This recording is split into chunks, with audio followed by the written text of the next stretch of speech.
Hey, it looks like we have Israeli Prime Minister Benjamin Netanyahu on the phone. BB, how are you? Please, Jimmy, call me Beav. Ah, you're learning. I like it. How are you doing, my swift learning friend? I've been better, BB. You sound like you're in a great mood.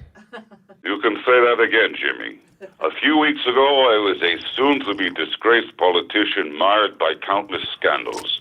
But today, we are at war with Iran, and nobody remembers any of that shit. God is great, Jimmy. Yeah, you really came out ahead on that one.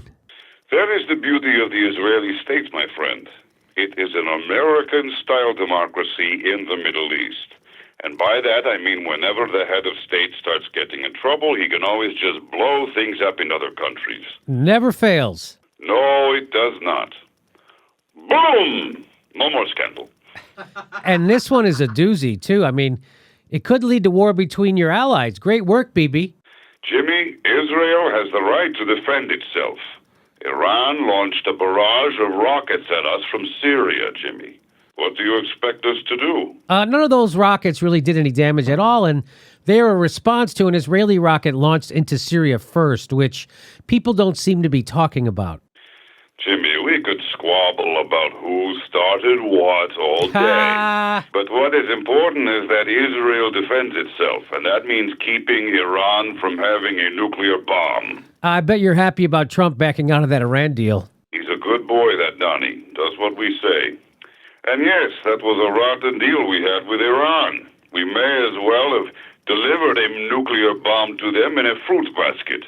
Here you go, courtesy of spineless Western leaders.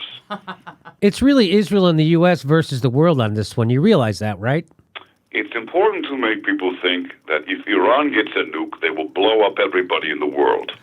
Jimmy, that kind of hysteria is most easily planted in America and Israel.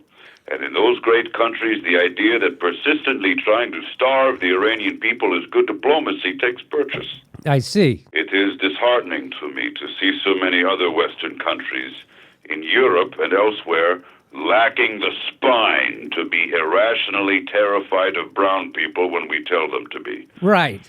Such anti-Semitism. Shameful. We still have so far to go.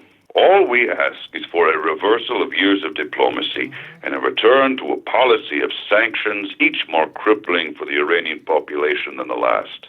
And to see resistance to this, Jimmy, as long as I live, I will never understand the hate in people's hearts. Uh-huh. But for now, we are at war. Resistance crumbles in war. War unites people under their leader. During war, it is good to be king. Do you have any idea how far this will escalate? Well, right now we're thinking it might just stay what it is, the sort of typical situation where Israel responds to an impotent and ineffective aggression with devastating reprisals that kill civilians and, leave it at that. Right. But who knows? If these goody two-shoes here at home keep gunning for me like they have been, we may need to bring out the big guns, attack Iranian targets overseas, strong-arm the U.S. into doing something rash, maybe drag Russia in. I don't know. We'll see. Depends on how long it takes for my scandals to go away, so we just don't know yet.